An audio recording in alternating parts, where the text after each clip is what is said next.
So, may latest update ko ngayon sa Solis dito sa Ronda. So, nag-install kami ng battery, tapos mga wirings. Yan din po. Tapos yung battery po namin is Filontech na battery. Yan. Tiga, tapos isisarado pa namin to. Sarado to rin, di ba? Kaya ba to? Matas ka na, skilid ah. Gilid-gilid. Ayan. Ayan, sarado po namin. Tapos, dito pa tayo sa labas. Tingnan mo, makulimlim pa yan. Walang araw. Yan. Ito yung mga solar panel po ni ma'am sa taas. Yan po. Tapos, dito po sa grid side niya po is naka-disconnect na po yung sa Sebeco. Kasi dalawa kasi itong meter ni ma'am.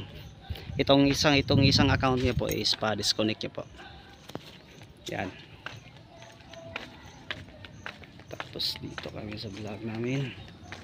Yan, mga solar panels taas.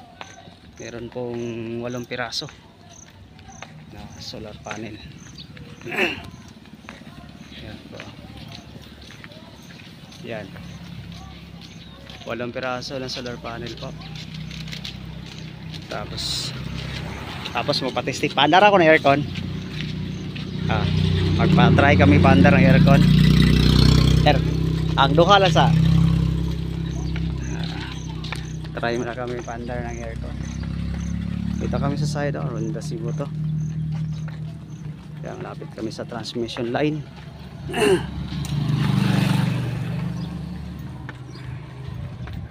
Sa bahay ni ma'am. Ito yung mga bata.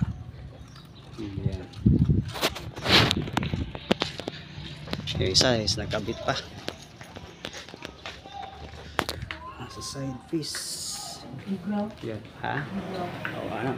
Kaya pang tamutag ground sa boss. Side pa yan. So pa nakaandar yata yung mga appliances. Filontech.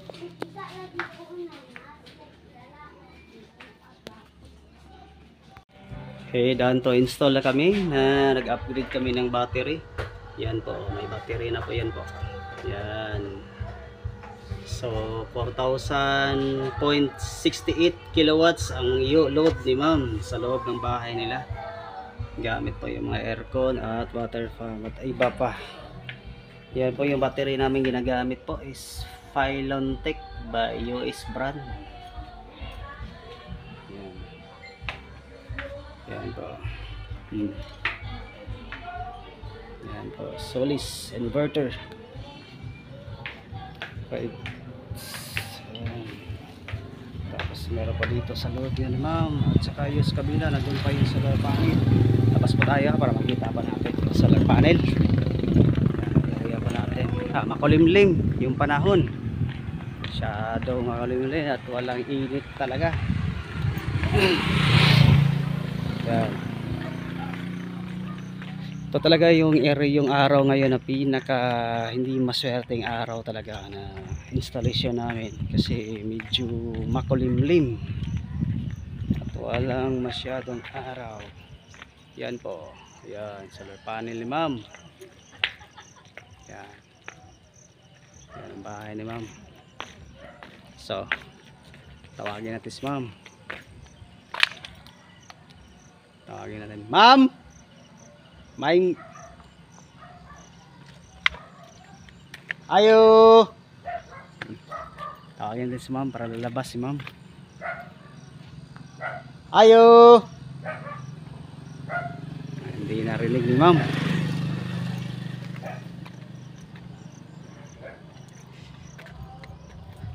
Yan. Tapos lang namin installation. Ate Marilo. Tawag eh. Hindi mo ma-respond. Nasood yun. Yes, yan. Tapos na rin kami sa pag-install. ng solar. Oo. So live na karon kami sa installation solar. So bali 8 pieces to ka solar panel. Bali nakabit pa namin is 4 pieces pa lang na 590 watts bawat isang solar panel. Yan. Mga electrician area na mo. Kinakabitan namin na bahay. Ronda area pa rin to. Na. Sama namin isa. Hintay.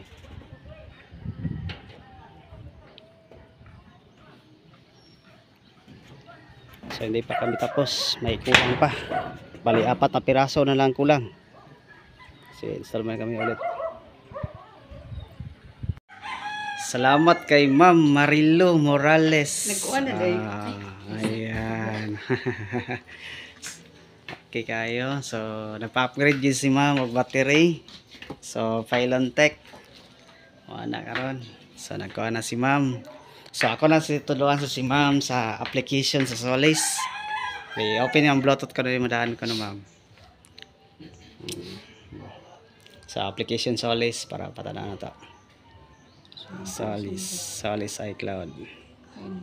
Para port. So tools, local operate po tayo.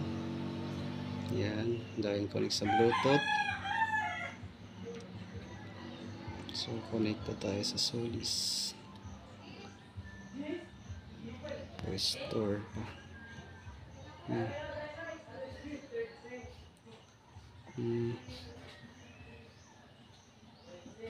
Yan po. Yan na po nagamit ni Ma'am. So meron siyang 1,119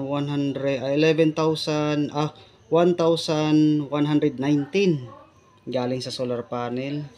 Tapos sa battery is 1,062. So 540 ang watts na consume niya sa kuryente. Tapos nag-import pa siya ng 873 watts. So ganyan kaganda yung hybrid Solis ni Ma'am. Okay, salamat kayo Ma'am.